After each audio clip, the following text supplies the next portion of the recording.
안녕하세요. 여유의 가치투자TV, YBTV의 여유입니다. 오늘은 병주고 약주는 기업, 담배와 홍삼을 주력 사업으로 하는 KTNG입니다. 담배는 에세 등의 브랜드가 워낙 많죠. 홍삼은 다 아시는 정관장 브랜드를 보유하고 있습니다. 우선 가볍게 아웃라인 살펴볼까요?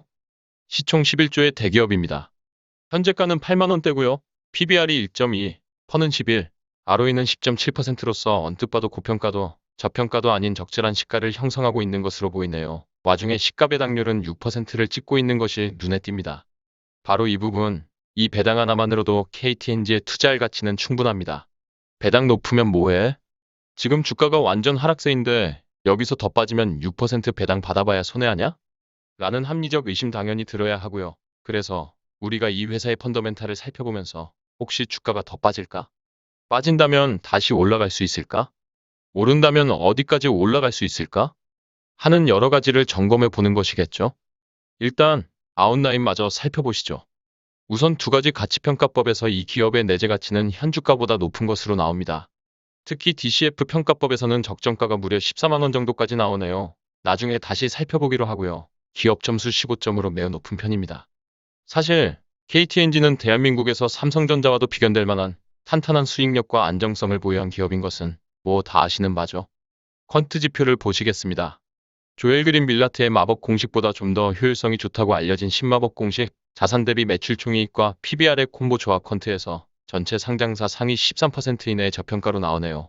이런 초우량한 기업이 이런 수준의 저평가라는 것은 분명한 기회입니다.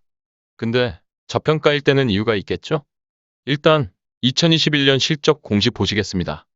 매출액 5조 2천억으로 3% 찔끔 증가한 것에 비해 이익의 감소폭이 커 보입니다. 영업이익 1조 3천억으로 전년 대비 마이너스 10%, 당기순이익 9,900억으로 전년 대비 무려 16% 역성장입니다. 왜 때문이죠? 이런 이유가 있었네요. 미국 시장의 경쟁 심화와 규제 강화로 미국 담배 사업을 접었네요. 잠정이라고 나오긴 하지만 어쨌든 이 여파로 미국 현지의 담배 재고를 모두 대손 충당금 처리하면서 판관비가 급증했고요. 따라서 영업이익과 당기순이익이 일시적으로 하락하게 되었습니다. 하지만 저는 이것보다 더 주목하고 싶은 소식이 있습니다. 우선 위에서 보셨다시피 찔끔이지만 매출액이 증가하였고 전자담배 등장 이후 이 분야의 절대 강자인 필립 모리스의 아이코스를 꺾었다는 소식입니다. 이런 하나의 이벤트로 이 회사의 모든 것을 설명할 수는 없지만 어쨌든 KTNG는 그 막강한 수익 창출력으로 어떤 시장의 변화와 신기술의 등장에도 잘 대응해 나갈 수 있다는 능력을 제대로 입증해 준 것 같습니다. 자, 이제 10년 실적 차트 보는 것으로 본격 재무제표 분석 시작하겠습니다.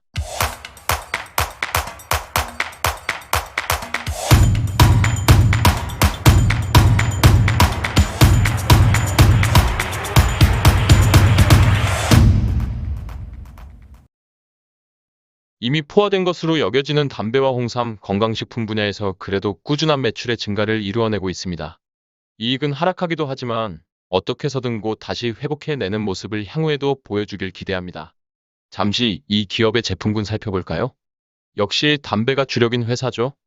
매출의 56%를 담배 부문에서 창출하고 있고요. 홍삼 등의 건강기능 부문에서 26%의 매출을 일으키고 있네요. 분양과 임대 등의 부동산 부문과 그 외 기타 제약, 화장품 등의 사업 영역이 있습니다. 현금 흐름표 보시겠습니다. 이익의 하락과 달리 현금은 지속적으로 늘려가고 있습니다. 대손 충당금이 실제 발생한 비용은 아니죠. 삼성전자와 비견될 만한 아름다운 현금 흐름표 모습입니다. 삼성전자와는 다르게 큰 규모의 설비 투자가 필요하지 않다는 점도 아주 마음에 듭니다. 자산 구성 보시겠습니다. 이 회사의 특징은 재고자산이 많다는 것인데요. 이 재고자산이 유행을 타고 오래되면 못 쓰게 되는 그런 재고자산이라면 이 전체 자산에서 20% 포션의 재고자산은 분명 문제가 될 수 있을 정도로 과도한 것이 맞습니다. 하지만 담배라는 게 그리 유행을 타는 품목이 아니죠. 이런 재고자산의 과다가 진짜 문제가 된다면 현금 흐름이 좋게 나올 수가 없지만 당사의 현금 흐름표를 보시면 그런 것은 아닌 모양입니다. 자, 이제 비율 분석, 이 기업의 성장성 보시겠습니다. 매출은 최근 10년간 2013년, 2018년 두 해를 제외하고 꾸준하게 성장해 오고 있습니다. 이익의 성장성은 다소 부침이 있어 보이지만 영업현금 흐름의 두 자릿수 성장은 놀랍네요. 그냥 현금 제조기 같은 모습입니다. 그래서 배당도 많이 줄 수 있는 거겠죠? 외형 성장률은 그다지 특이사항이 없습니다. 외형의 큰 성장 없이도 저러한 매출과 현금의 증가율을 기록할 수 있다는 것이 또 한 번 놀라운 점이네요. 역시 중독성 있는 제품을 취급하는 독점 사업의 베네핏이란 강력합니다. 비율 분석 두 번째, 수익성 보겠습니다.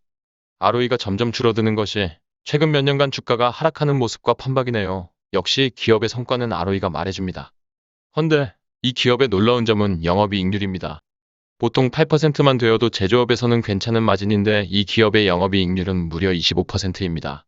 그것도 지금은 다소 내려가서 그렇지 30%까지 기록했었네요. 참고로 삼성전자의 영업이익 마진율은 18% 정도입니다. 저런 고마진율의 이 점을 어떻게든 살려서 다시 ROE를 복구해야만 우리 주주님들의 얼굴에 화색이 돌 텐데요. 비율 분석 안정성입니다. 차입금이 거의 없는, 따져볼 필요조차 없는 막강한 성벽을 쌓고 있는 기업입니다. 망할래야 망할 수가 없네요. 아까 자산 구성에서 잠시 짚어봤듯이 이 기업의 재무제표상 유일한 문제는 재고자산의 과다입니다. 그러나 유행을 타는 제품이 아니고 현금 흐름 표상에 하자가 없기 때문에 실제 어떤 문제로 작용하지는 않는 것으로 보입니다. 운전자본의 변동 보실까요? 매출 채권, 재고자산 등이 매년 큰 변동 없이 일정하게 움직인다는 것은 이 기업의 사업성이 그만큼 안정적이라는 뜻입니다. 세계 경기의 불경기나 호경기나 늘 일정한 매출과 수익을 올려온 것은 초반 10년 실적 차트에서도 확인했었죠. 이 기업의 감가상각비 분석은 그다지 중요하지 않은 것이 영업이익의 15% 정도뿐이 안 되기 때문입니다. 유형자산의 큰 폭 증가가 없으니 감가상각비도 비용 분석에 있어 큰 중요성이 없습니다. 비율 분석 마지막, 활동성 보시겠습니다.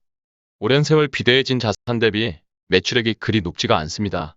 자산 회전율 0.5로 다소 낮은 수준이고요. 유형자산 회전율이 지속 상승하는 것은 특별한 설비 투자 없이 감가로 인한 유형자산의 감소 때문입니다.